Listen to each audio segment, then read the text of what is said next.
Imagine a nation once poised to be one of Africa's great powers, the largest country on the continent, sitting at the crossroads between the Middle East, North Africa, and the Red Sea.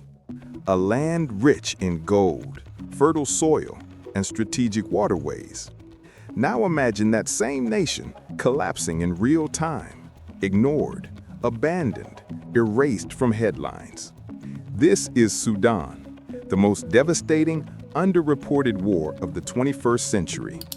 Before we dive deeper, hit subscribe now to Geopolitics and World Updates, because the conflicts the world ignores are often the ones that shape history. Sudan's descent didn't begin in 2023. For decades, Omar al-Bashir ruled through repression, ethnic manipulation, and paramilitary alliances like the Janjaweed. When he fell in 2019, the world celebrated, believing democracy might finally emerge. But instead of freedom, a new power struggle began between two men who claimed to protect the revolution: General Abdel Fattah al-Burhan of the Sudanese Armed Forces and Mohammed Hamdan Dagalo, Hemeti, commander of the Rapid Support Forces, heirs of the Janjaweed militias. In April 2023, their fragile alliance shattered, and Sudan plunged into chaos. If you value deep geopolitical context beyond headlines, please like this video. It helps us spread awareness of crises the mainstream ignores. This isn't just a civil war, it's a geopolitical scramble.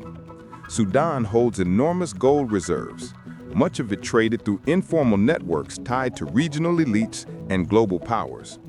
It sits on land coveted by nations seeking food security, including Gulf states. And most importantly, it touches the Red Sea, one of the most critical trade arteries on Earth. Whoever controls Sudan controls a gateway to Africa, the Middle East, and global commerce. That's why Russia, the UAE, Egypt, the US, China, and others have a stake.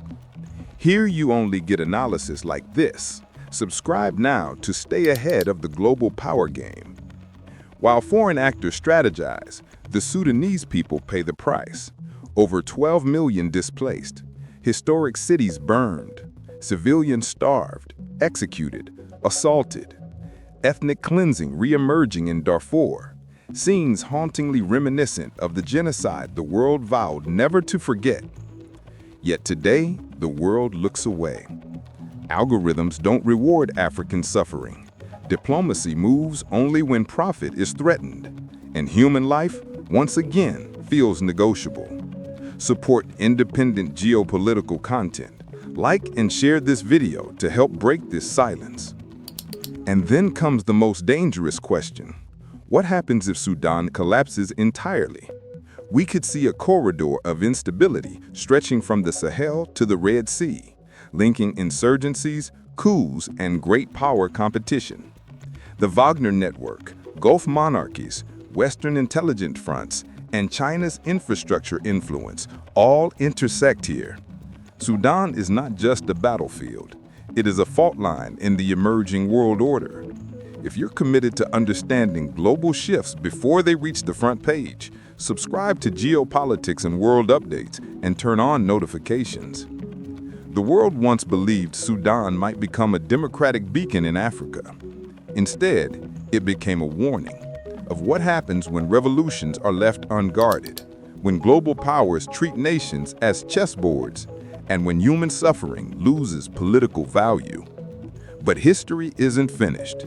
Sudan still has voices demanding justice, peace, and dignity, and they deserve to be heard. To keep this story alive and to ensure crises like this are never forgotten, hit like, subscribe, and comment "Stand with Sudan" below. Silence is complicity, awareness is resistance, and together we choose awareness.